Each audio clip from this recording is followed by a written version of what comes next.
হোসেন প্রশ্ন করেছেন, হুজুর বড়শি দিয়ে মাছ ধরা ইসলামী দৃষ্টিতে কতটুকু বৈধ? আপনি বড়শি দিয়ে মাছ শিকার করতে পারবেন, যেমন আমার পুকুর, আমি বড়শি দিয়ে মাছ শিকার করব, এটাতে কোনো অসুবিধা নেই। আমি খালে বিলে বড়শি ফেলেছি, খাল ওই সরকারি মালিকানাভুক্ত, ওটার মালিকানা কিন্তু প্রজাতন্ত্রের সব মানুষ। ওখানে যদি সরকারের পক্ষ থেকে কোনো নিষেধাজ্ঞা না থাকে, যেমন হালদা নদীতে মাছ ধরা নির্দিষ্ট একটা টাইমের জন্য নিষেধাজ্ঞা থাকে, ওই সময় ওখানে মাছ ধরা যাবে না। যে কোনো কেউ বড়শি দিয়ে হোক, জাল দিয়ে হোক মাছ ধরতে পারবেন, সরকার যেহেতু নিষেধ করেছেন। এটার মালিকানা কিন্তু প্রজাতন্ত্রের লিড দেয় কিন্তু গভর্নমেন্ট। তো আমি কিন্তু সেক্ষেত্রে এমনি উন্মুক্ত, যেমন কর্ণফুলী নদী, ওখানে কোনো নিষেধাজ্ঞা নেই, যে কোনো লোক এখানে বড়শি ধরে মাছ তুলতে পারবে। যেমন আমাদের যে বে অফ বেঙ্গল, কোনো অসুবিধা নেই, মাছ ধরার একটা প্রক্রিয়া। আপনি শিকার করতে পারবেন, আপনি যে স্যাল দিয়ে শিকার করতে পারবেন, আপনি ফল দিয়ে পারবেন, জাল দিয়ে পারবেন, বড়শি দিয়ে পারবেন। মাছ ধরার যত যন্ত্রপাতি আছে, কারণ ওটাকে তো জবে করতে হয় না, মাছ তো মৃত খেতে পারে। যদি আপনি প্রাণী ধরতে যান, হরিণ ধরতে যান, আমি যদি হরিণকে যদি গুলি করে দেয়, তাও কিন্তু প্রক্রিয়া আছে, যে ওটা বিসমিল্লাহ বলে আপনাকে গুলিটা ছুটতে হবে। সুতরাং ওই গুলিকে হরিণ মারা যাবার পরে সেটাকে আপনি নহর করে খাইতে পারবেন, কোনো অসুবিধা নেই, রক্ত তো চলে গেছে, সেটা বিসমিল্লাহ বলে আপনাকে শিকারিটা, আপনার তীরটা ছাড়তে হবে। কিন্তু এখন প্রশ্ন আসছে, আপনি যে জায়গায় প্রশ্ন করেছেন সেটা আমি বুঝতে পেরেছি, এটা আপনি স্পষ্ট করেন। সেটা হলো যে প্রতিযোগিতা করা, বিভিন্ন পুকুরে দেখবেন যে বড়শির প্রতিযোগিতা করে, অর্থাৎ অমুক পুকুরে অমুক দিন সকাল থেকে সন্ধ্যা পর্যন্ত বড়শি দেওয়া হবে। এটা হচ্ছে যে ফি হচ্ছে 3000 টাকা প্রতি সিট। এটা ইসলামে না জায়েজ, এটা ইসলামে জায়েজ নাই। এটা মাছ ধরতে যাওয়াও নিষেধ, এরকম প্রক্রিয়ায় বড়শি প্রতিযোগিতা দেওয়াও নিষেধ। দুজন গুণেগার হবে, যিনি ধরতে যাবেন তিনিও গুণেগার হবে, যিনি এই প্রক্রিয়া চালু করেছেন মালিকপক্ষ, পুকুরের মালিকপক্ষ, তারাও গুণেগার হবে। কেন? আপনি প্রশ্ন করতে পারেন, হুজুর অসুবিধা কী? কারণ হচ্ছে যে এতে ঠকাঠকি আছে, ইসলামে কোনোখানে ঠকাঠকি নেই। ঠকাঠকি কীভাবে? আপনি বড়শি নিলেন 3000 টাকা দিয়ে, আমি সারাদিন বড়শি ধরে পুকুরে বসে আছি, কিন্তু একটা মাছও পাইলাম না, অথবা লাস্টে একটা মাছ পাইলাম 1 কেজি ওজনের কাতাল মাছ, 1 কেজি ওজনের কাতাল মাছ একটা 400 টাকা দাম।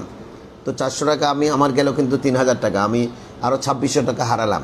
আর যেই লোক বড়শি বসিয়েছেন, যিনি মালিক পক্ষ, তিনি কিন্তু সেদিন লাখ লাখ টাকা ইনকাম করেছেন। এটা ওয়ান কাইন্ড অফ জুয়া খেলার মতো। যা পুকুরে কী আছে আপনি জানেন না, আপনি বড়শি ফেললেন, 3000 টাকা দিয়ে মাছ ধরবেন। অথবা আপনি বড় চালু, আপনার বড়শি ধরতে আপনি শিকার করতে যান, বা আপনার ভাগ্য আছে, আপনি একেবারে 10,000 টাকার মাছ ধরে ফেললেন, আরেক লোক কিন্তু 1 টাকাও পায়নি। তো মালিক পক্ষ যে 10,000 টাকার মাছ হারালেন, এটা আরেকজন যে 3000 টাকা ফি দিয়েছে, রিকভারি করেছেন, মোটামুটি সেই লাভবান হয়েছে। জুয়ার মতো, জুয়া বড়শি, এটা ইসলামের মধ্যে কিন্তু জায়েজ নেই। কোনো বড়শি প্রতিযোগিতার জন্য সিট বিক্রি করা, হ্যাঁ ওরকম হতে পারে যে আপনি এখানে মাছ ধরবেন, মাছ ধরে যা মাছ আপনি পাবেন এটা কেজি ধরে আমার থেকে কিনে নেবেন। অনেকে শখের বসে মাছ ধরতে যায়, ঠিক আছে আমরা মাছ শিকার করলাম, কেজি ধরে সন্ধ্যাবেলায় আপনি সেটা কিনে নিলেন। উনি মালিক দিলেন যে কাতাল মাছের রেট হবে 300 টাকা, রুই মাছের হবে 600 টাকা, এইভাবে একটা রেট দিলেন। তো আমি যে রুই মাছটা পেলাম ওটা ওজন করে ওই ওনার দরে আমি ওনাকে টাকা দিয়ে আসলাম, আর না পাইলে আমি চলে আসলাম, আমার কোনো লস নেই, আমার সময়টা লস হয়েছে, কিন্তু কোনো টাকা লস দেন না। আপনি সিট কিনবেন না।